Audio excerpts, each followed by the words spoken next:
Yo, you already know what it is. It's your boy Ronald West. Today, I'm here with my friend Sonny Ojabara, What's up? former What's up? overseas professional basketball player. You know, we just sit here, just kicking it, just shooting the breeze. Check it out.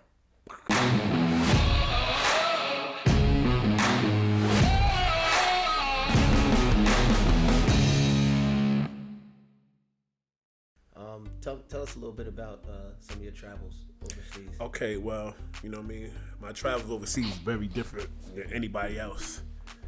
I started off at Irvington, went to Felician College, went to Bridgeport University, and then I finished off at NJCU. From there, I took a break from basketball. Didn't want to do basketball anymore, but then, a couple agents started hollering at me, so that took me to Argentina where I first started my career. And I was averaging about 25 points over there. From Argentina, I went to Tunisia, which I thought was a European country. Yo, I'm about to turns out, say, hey yo, word for it. When he said Tunisia, I was like, damn, I gotta act smart now. I'm about to look up the map. I'm about to Google it. I did the same thing when I got the contract. It turns out they're in Africa. Wait, hold on, real quick. So you got a paper contract with it, and it said Tunisia. You was like, I didn't know where it was at, man. I mean, all my overseas ballers, they know the struggle. I saw it's not where you playing, it's the Mount. So the Mount was good. So I was talking to my agent, like, yeah. I lucked up because my agent was actually from Tunisia. They're actually African, but they're Middle Eastern and they speak French. It kind of threw me off. Right.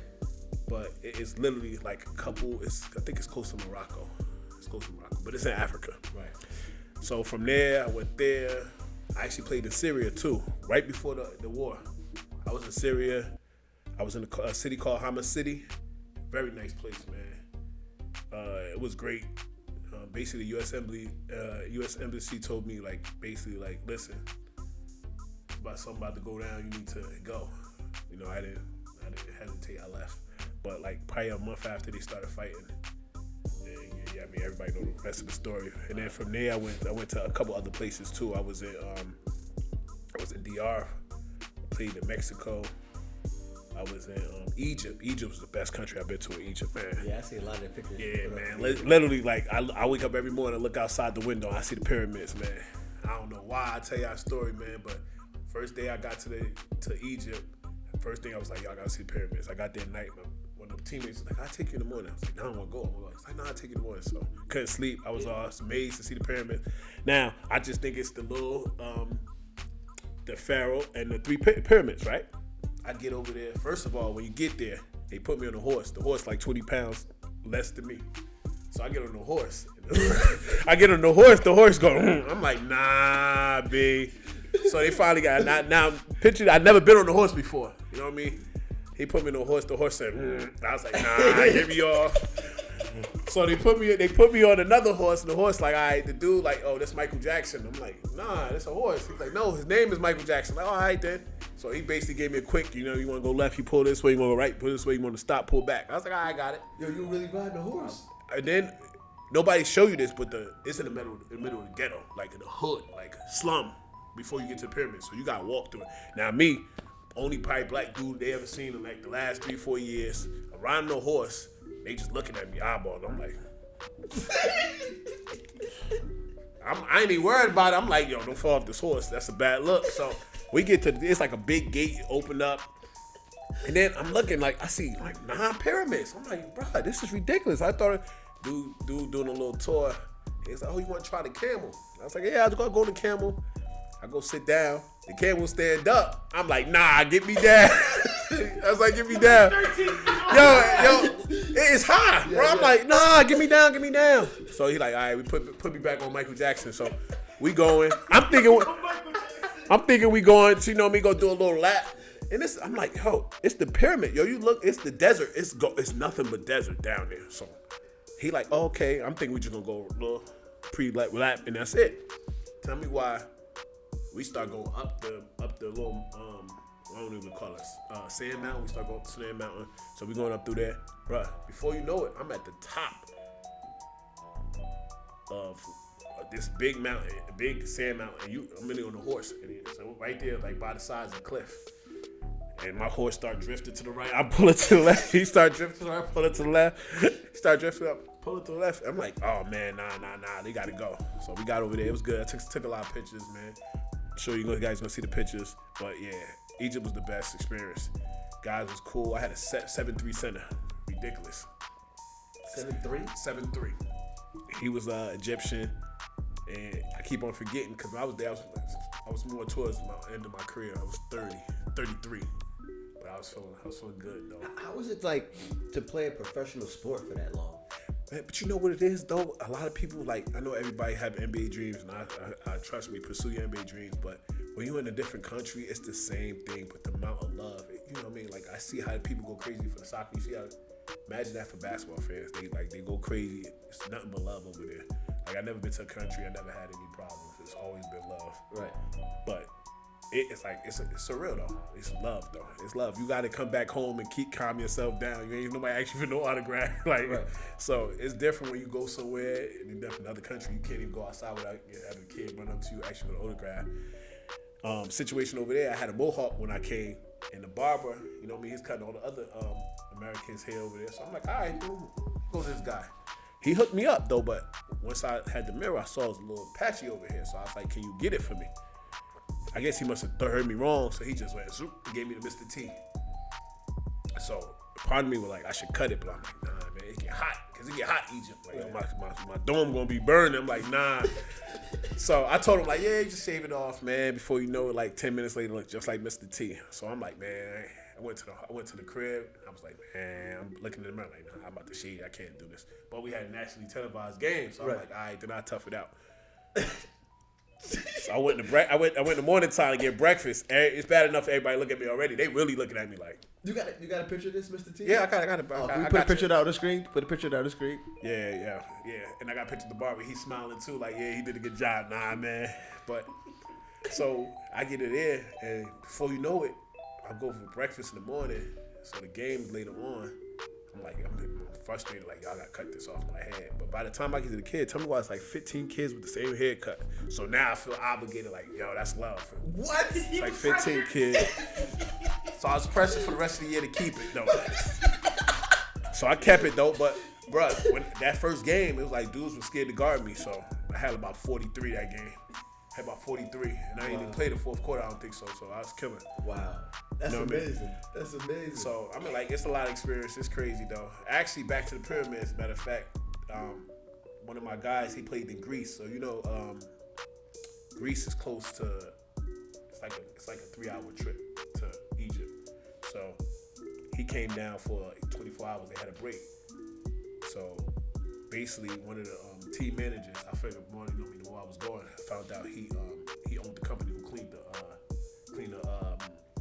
pyramids and stuff like that. So he got me a private tour. So I actually got to go inside the pyramid. Right. Walk upside the biggest pyramid. Got to walk outside, and it was tombs inside though. So I got to do there. Yeah. So that's why I said Egypt by far. You know, other places I would go. You know what I mean? I probably wouldn't. I would go. I would watch a lot of TV and shows and stuff like that. And I'd probably go party here and there. But I was more older, so I was more focused. But this is the first part I really got my book bag. I went to museums. I was out there, you know what I mean? I was out there. I took a tour to the Nile River. I went to Alexandria. That's like their water country. I went everywhere. So and you were a little older, more mature. Yeah, more mature. So I want to do different things. I experienced, like, that's why I say it's my best country I went to, because I really was a tourist and I got to play basketball, and it was like more fun. It was fun.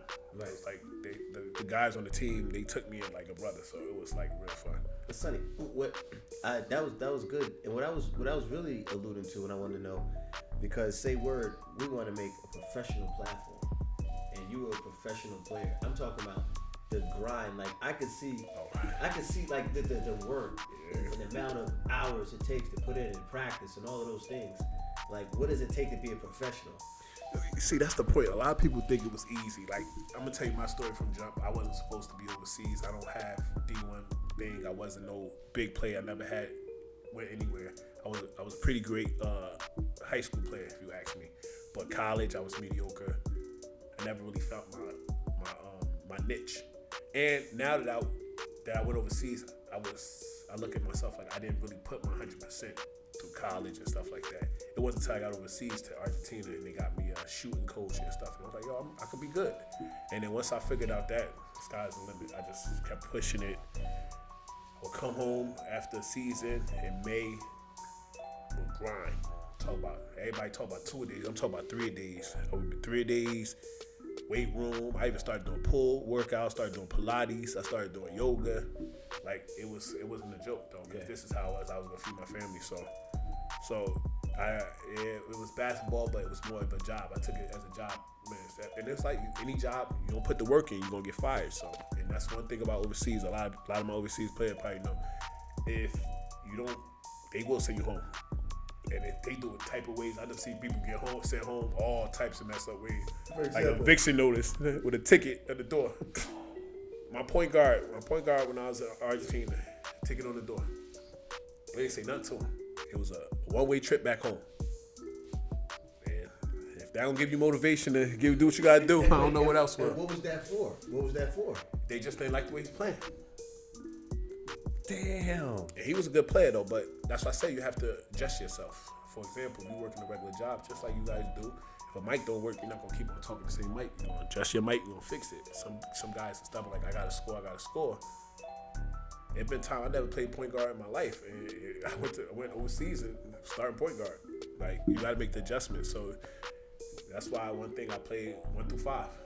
Man, I'm not that tall of a guy, but I'm strong. I'm athletic, so I make the best of it. But that grind is not a joke. And it doesn't stop. You gotta keep grinding, you gotta keep grinding. So I tell a lot of my young players right now, like, if you don't wanna do it, it's not for you. You gotta wanna do it though. It's not easy.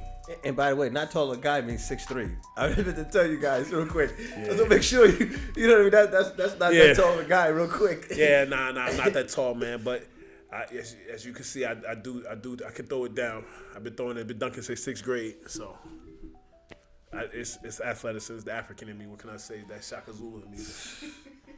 Man. So, you already know. Yeah, I already know. You know, Ronald seen me back in the day, man. Back in the day, man. Oof, crazy. Dunking barefoot in the backyard, you know what I mean? Yeah, no, serious, man. I remember you and your brother put together, like, I remember I had to take my father, and it took all 3 of my brothers to put together our basketball hoop. I know y'all put y'all basketball hoop together. I came over there and played. Yo, just looking at their bodies, you was like, yo, look at these guys, yo. It's like impossible. It's crazy too. It's crazy. No weights, no nothing. All they did was put the basketball hoop together. It's crazy too, cause that's what I see that a lot though. But don't lift no weights. I didn't really even start lifting weights really until college. So that's when I really started. And then I got so big. I came home for Thanksgiving. My mom was like, "Hey, Sonny, I hope you're not letting the guys stick you with anything. I hope you're not letting them stick you with no needle. You know, that's not good. You know. I'm like, my mom is asking me like, I hope you're not using steroids like in a nice way, but don't do that. Listen to me. I'm like, all right, chill, man. I'm in the weight room.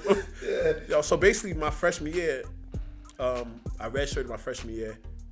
So basically, my freshman year, I went from 200 pounds to like 222. And I'm talking about solid muscle. Solid, yeah. When I say I was walk around with my shirt in the wintertime, just walk around. I was that cocky. I knew I was cocky. You know what I mean? Was that good for basketball though?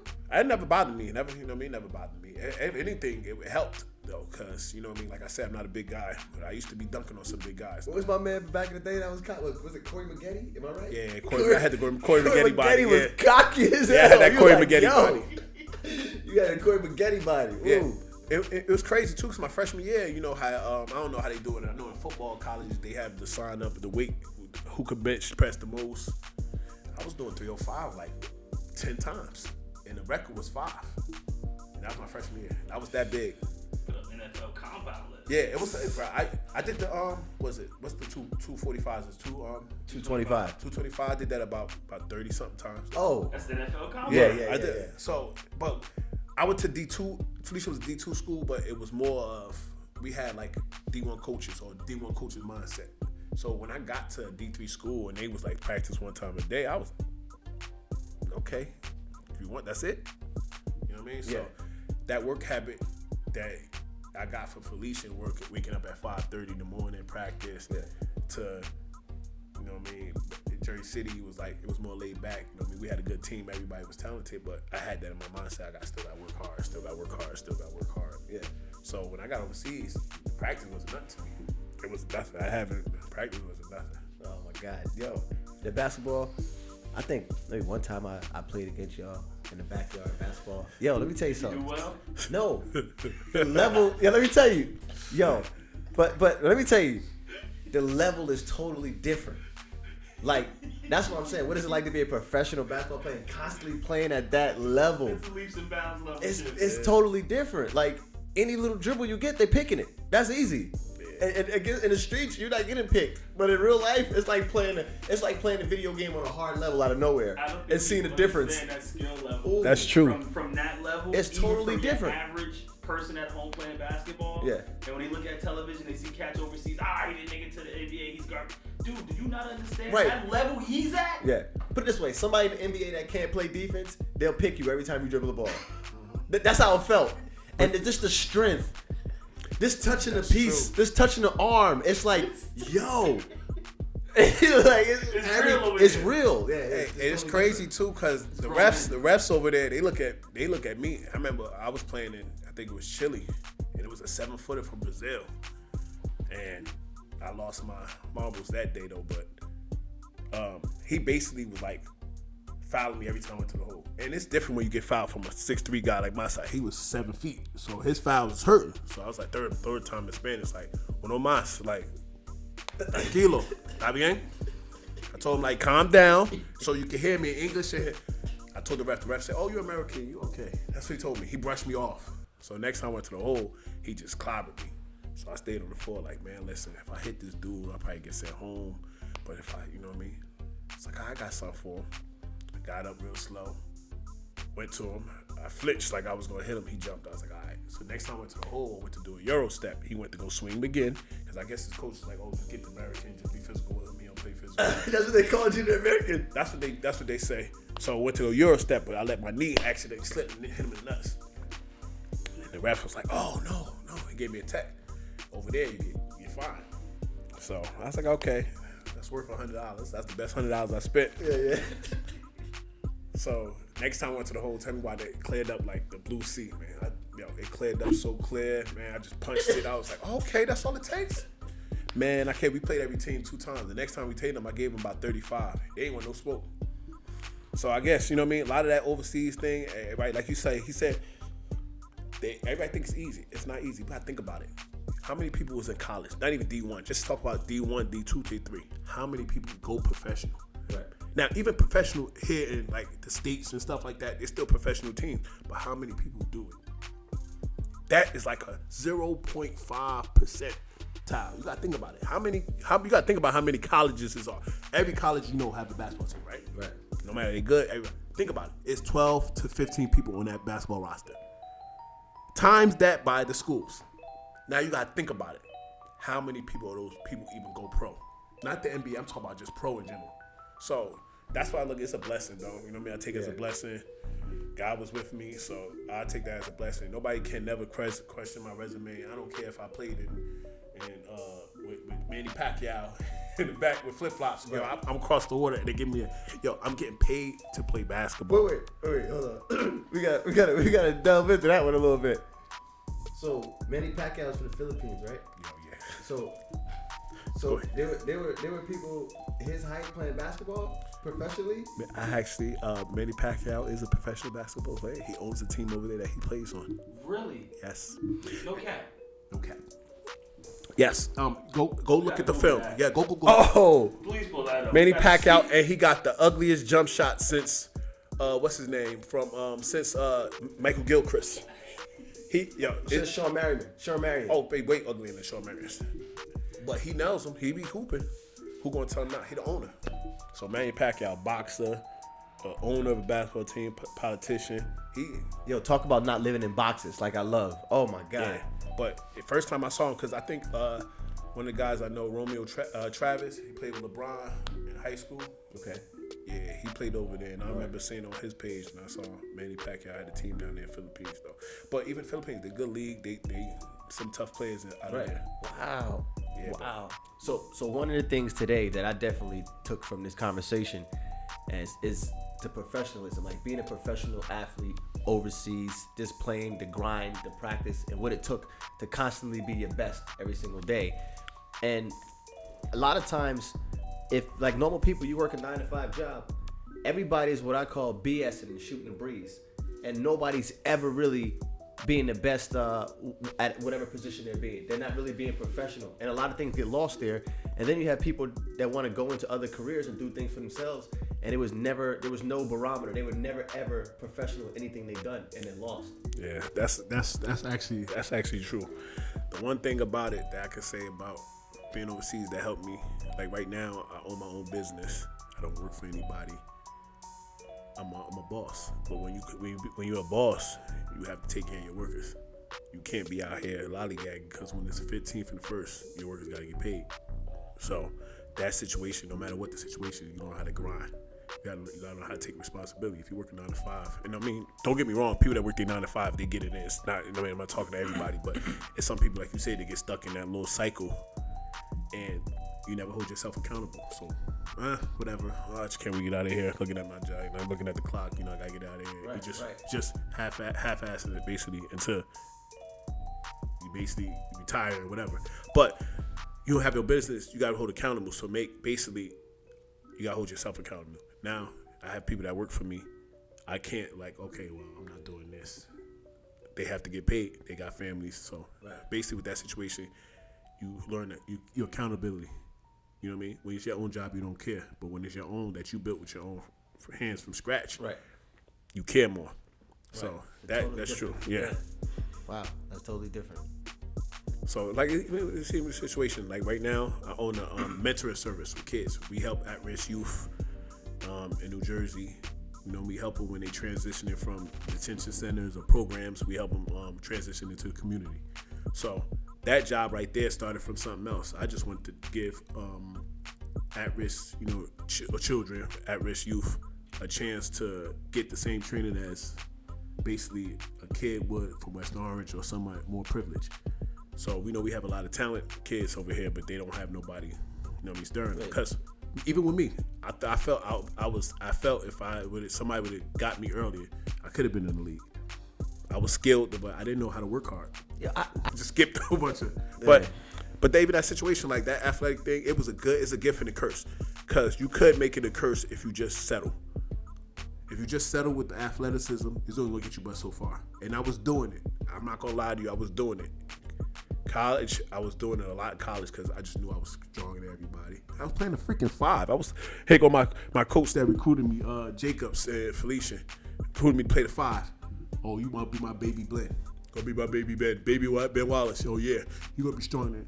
I was guarding guys 6'8", 6'9", and I was pushing them around. Like, told you it was that strength. I'm telling I you. was pushing. I was literally pushing around to the point like it would make my body hurt. So I'm thinking to myself like, they not this was normal. But then when I transferred to Bridgeport, they moved me a little bit closer to the 3. And I was like, hold on, this posting stuff where I have small forwards on me. I'm like, I'm backing them down. You know what I mean? Then when I got to NJCU and they let me play the 2 and the 3, it was over.